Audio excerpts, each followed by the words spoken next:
হ্যাঁ বলুন। আপনার ফুলটা না পড়ে গেছে। আরে থ্যাংক ইউ সো মাচ। কি জোরে লাগলো, আপনি আমার চোখে মারলেন কেন? আরে সরি আমি না বুঝতে পারিনি। এই নিন, এই নরমালটা দিয়ে চোখটা মুছে নিন। আচ্ছা এবার ঠিক লাগছে তো আপনার? হ্যাঁ ঠিক আছে, এই নিন আপনার রুমাল।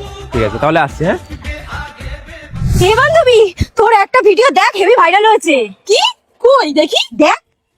ভ্যালেন্টাইন্স ডে তে বাড়ি থেকে বেরোতেই একটা মেয়ে আমাকে গোলাপ ফুল দিয়ে প্রপোজ করে দিল। যেই আমি গোলাপ ফুলটা নেওয়ার জন্য মানা করে দিলাম, তখনই মেয়েটা আমার জন্য হাউমাউ করে কাঁদা শুরু করে দিল। আমি দয়া করে সেই মেয়েটার কাছ থেকে ফুলটা নিয়ে নিলাম আর তাকে চুপ করানোর চেষ্টা করছিলাম। ওই মেয়েটা বলছিল যে তুমি আমার বয়ফ্রেন্ড যদি না হও তাহলে আমি আমার জীবন দিয়ে দেবো। আমি এত বোঝানোর পরেও সে আমার কথা বুঝতে চাচ্ছিল না। তারপর আমি ওর উপরে দয়া করে আই লাভ ইউ বলে দিলাম। সে খুশিতে পাগল হয়ে গিয়ে বলল যে আমি বাড়িতে সবাইকে জানিয়ে বিয়ের ডেট ফাইনাল করে নিচ্ছি। বন্ধুরা এই কারণে আমি বাড়ি থেকে বেরোতে চাই না।